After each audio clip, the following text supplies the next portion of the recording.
Bonsoir. Soir de Ballon d'Or avec Louis Vix qui se trouve au Châtelet, là où a lieu la cérémonie. Cérémonie à laquelle ne participeront pas les joueurs du Real. Louis, ils ont décidé de ne pas prendre l'avion car ils sont certains que Vinicius ne sera pas Ballon d'Or, c'est ça, vous confirmez ? Écoutez, oui, vous êtes très bien informé, Eric, effectivement, puisque aucune délégation du Real Madrid n'est présente ce soir ici au Théâtre du Châtelet. Alors c'est un sacré rebondissement quand même dans cette 68e édition du Ballon d'Or, parce que c'était pas du tout mais ce qui était prévu. Au contraire, Vinicius était quand même le grand favori au vu de ses performances la saison dernière qui ont amené le Real à gagner une 15e Ligue des Champions. Tout a commencé visiblement par une rumeur qui arriverait de Manchester.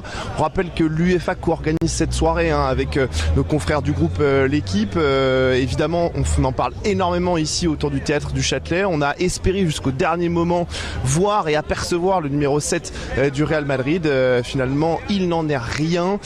Pas de représentant, ni même Emilio Butragueño, donc pas de Florentino Pérez, pas de Carlo Ancelotti, Jude Bellingham, Dani Carvajal était censé aussi être là, mais finalement le Real a décidé de boycotter cette cérémonie. On dit que Rodri sera Ballon d'Or. Vous avez des infos? Je l'ai vu arriver tout à l'heure avec ses béquilles. Oui, alors ce sera peut-être le premier Ballon d'Or d'ailleurs de l'histoire à avoir des béquilles sur scène pour remporter ce si prestigieux trophée individuel. Effectivement, alors ce qui est sûr, c'est que nos confrères du groupe L'équipe nous ont assuré depuis maintenant plusieurs semaines que le scénario avait changé, que désormais seules deux personnes, à savoir le directeur de la rédaction de France Football et le directeur de la rédaction de la chaîne Équipe, étaient au courant du nom du lauréat de cette 68e édition. Donc ce qui pose question, c'est évidemment comment se fasse que le Real Madrid désire et commencer à apprendre que finalement Vinicius ne serait pas numéro 1 mais plutôt numéro 2. C'est ça qui pose question. En tout cas, lui, Rodri, affichait un large sourire il y a quelques minutes lorsqu'il est arrivé ici avec ses béquilles. Il est à quelques minutes justement de vivre l'une des plus belles soirées de sa vie. Vous restez avec nous, Louis, ce sera un coup de tonnerre forcément parce que tout le monde donne Vinicius gagnant depuis plusieurs semaines. Incroyable, incompréhensible, tout dans cette histoire est fou. À commencer par le comportement du Real Madrid. C'était pas très fair-play. Non mais le Real, admettons que Vinicius ne soit pas Ballon d'Or ce soir. Le Real a gagné 6 des 10 derniers. Et on a une collection invraisemblable. Il faut savoir perdre. C'est le football. Surtout si un Espagnol, Rodri, champion d'Europe avec la Rora. Et donc avec des joueurs du Barça. Et le sélectionneur espagnol fustige justement l'attitude du Real qui boycotte cette cérémonie. Vous êtes d'accord, le Real manque d'élégance, Jackie, c'est le moins qu'on puisse dire. C'est quand même le plus grand club du monde qui a eu énormément de ballons d'or et Dieu sait s'ils étaient tous prestigieux. Et de ne pas venir, je pense que ça manque d'élégance, ça manque de fair play. Et surtout, Vinicius, à mon avis, s'il n'est pas premier, il sera certainement deuxième. Donc... l'absence du Real, c'est vraiment une tâche assez importante. Le Real dit ne pas se sentir respecté par l'UEFA et par les organisateurs du Ballon d'Or. C'est-à-dire ça vous fait sourire. Ils ne sont respectés que quand ils gagnent, en fait. C'est un peu ça.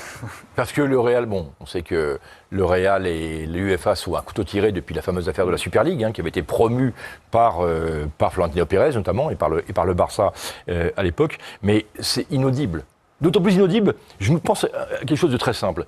Toni Kroos a été le grand organisateur du Real. Le successeur potentiel, ou un successeur potentiel à ce poste-là, le meilleur aujourd'hui, c'est Rodri, un Espagnol. On peut tout à fait l'imaginer rejoindre le Real. Donc être aussi mesquin, si c'est ça, ça paraît fou. Non, mais si c'est ça et qu'ils s'en prennent à l'UEFA, ça veut dire que clairement, ils sous-entendent que le vote est truqué. Sinon, pourquoi dire qu'on leur manque de respect ?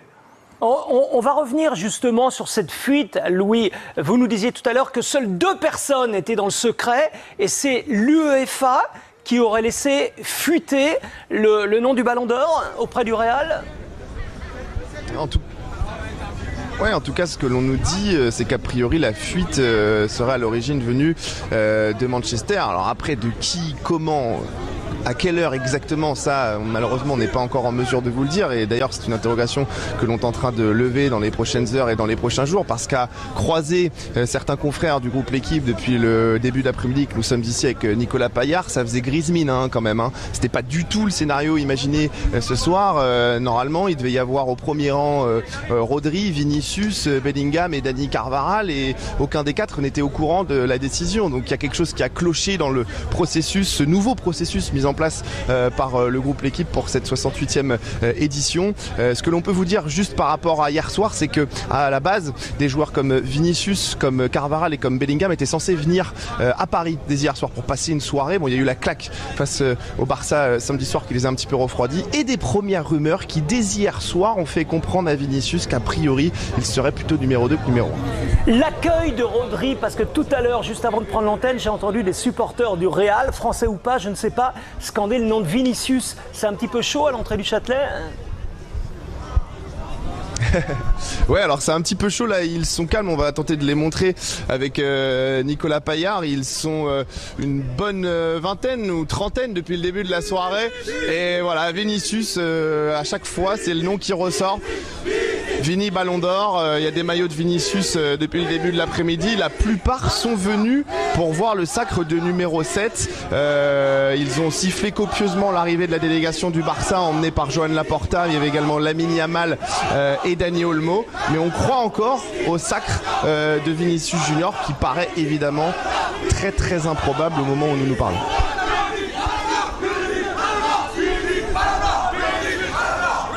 Et en même temps, messieurs, si c'est Rodri, bon, ce qui se précise quand même, parce que ce ne sera sans doute pas... pas... Si c'est Vinicius, on va rigoler quand même. Ils auraient pris l'avion. Ils auraient pris l'avion, Dominique. Alors, un jet privé va se poser au Bourget dans quelques minutes, vous allez voir. Jackie, Rodri, ce ne serait pas un scandale? Bah non, c'est quand même un joueur exceptionnel, grand taille, milieu défensif, c'est un joueur d'équipe, bien connecté, on en parlait, avec ses partenaires. Il a une présence, il marque des buts, il a un bon jeu de tête, il est rarement blessé, il est là, mais bon, et puis en plus, les statistiques montrent que quand il joue, les victoires sont souvent très présentes. Une qualité de passe. Il a l'intelligence, il a tout ce que l'on recherche chez un milieu de terrain, et il est sobre, et c'est vraiment ce qu'aiment les entraîneurs, un joueur d'équipe. Voilà. Rodri, ce n'est pas un scandale, Dominique? Absolument pas. Au contraire, c'est la récompense de ce qu'est le football. Moi, je n'aime pas le Ballon d'Or parce que c'est une récompense individuelle dans un sport co, donc je ne vois pas toujours le sens. Mais là, pour le coup, ça récompense l'essence même du football.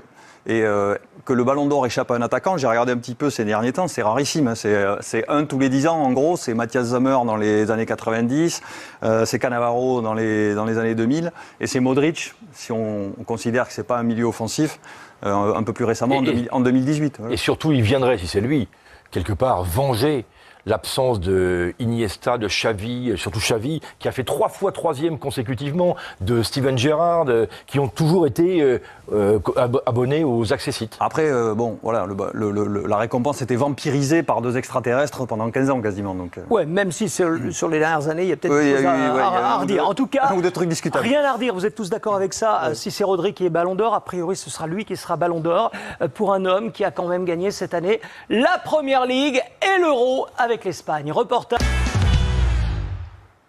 Pourquoi lui et pas De Bruyne ou Haaland à Manchester City? Parce qu'il a gagné l'Euro avec l'Espagne, c'est ce qui fait la différence aujourd'hui. Voilà. Bravo pour la réponse. Tout est résumé dans ces images. Ça a été dit par Guardiola, ça a été dit par Ruben Diaz. On l'a vu marquer des buts sans arrêt dans la surface adverse, alors qu'au départ, c'est un milieu défensif. Donc, ce qui est surtout, c'est sa science du football qui est importante. Avec un but important, Jackie, et on va le revoir parce qu'il ne compte pas pour ce Ballon d'Or de 2024, mais c'est celui marqué en finale de la Ligue des Champions en 2023 qui donne la victoire à City face à l'Inter. On a vu on voit la trajectoire du ballon. Elle passe. Il y a une trajectoire possible pour le mettre au fond. Là, il a la vista. Regardez. Il oriente bien son pied, plat du pied, enroulé, fort. Un soir où il avait fait un très mauvais match, il était le premier à le reconnaître à la sortie. Oui, mais l'histoire gardera ce but. Il a beaucoup souffert. Non, mais effectivement, les critères de désignation, c'est la qualité du joueur. Et c'est un joueur remarquable. Et ensuite, c'est le palmarès. Et effectivement, que champion d'Europe, ça a dû peut-être peser plus dans la tête de certains que la Ligue des Champions qui a lieu tous les ans. On le revoit le palmarès, Geoffroy, on le revoit le palmarès. On va le revoir. C'est assez simple et en même temps, c'est révélateur. Hein. Première Ligue avec Manchester City, la Super Coupe d'Europe et le Mondial des clubs avec City pour la victoire en Ligue des Champions précédente, l'Euro 2024 est élu meilleur joueur de l'Euro 2024 remporté par l'Espagne, on le rappelle, face à l'Angleterre en finale. Et je ne sais plus si on en a parlé, ce serait la première fois qu'un joueur de City reçoit le Ballon d'Or ou pas? Oui, tout à fait. Alors, ça c'est intéressant, c'est la montée en puissance d'un club. Puisqu'en 2022, Kevin De Bruyne était 3e, 2023, Erling Haaland 2e, et donc si ça se confirme, Rodri serait premier, ça viendrait ponctuer l'ascension de ce club. Et moi, je pense que City était victime de son collectif, en fait. Comme c'est un collectif très fort, c'est extrêmement difficile d'en extraire une individualité. 2023, ils sont 3 dans les 5 premiers du Ballon d'Or. En même temps, le Real est un collectif fort. En deux aussi. mots, c'est pas une anomalie s'il est élu. Hein. Entre nous, c'est pas une anomalie. Non, hein. non. Il lui manque peut-être. Il n'est pas super spectaculaire, peut-être. Ce qu'on peut lui reprocher. Bon, à son Alors, il y en poste- a un pour qui à son c'est une poste, anomalie, rare. c'est Philippe Carayon, et ce soir, ils vont en débattre dans le Late Sport 360 également. Vous y serez, Jackie? Non, pas ce soir. On peut Philippe rappeler Carayon, il sera. un petit élément quand même. On a montré la finale de 2023 contre l'Inter. En 2021, City est en finale contre Chelsea. Et de manière incompréhensible, Guardiola décide de laisser Rodri sur le banc pour mettre Gundogan à sa place. Qu'est-ce qui se passe? Eh bien, City perd. City est surclassé par les transitions de Chelsea. Donc, en creux, comme sur le terrain concrètement, Rodri est indispensable. Et puis, c'est peut-être une bonne nouvelle pour Kylian Mbappé, parce que finalement, il ne sera pas dans l'ombre de Vinicius dans les jours, les semaines ou les mois à Vous venir. pensez que ça lui fait plaisir? On en reparlera tout à l'heure, en tout cas, parce que Kylian Mbappé est vraiment la cible des médias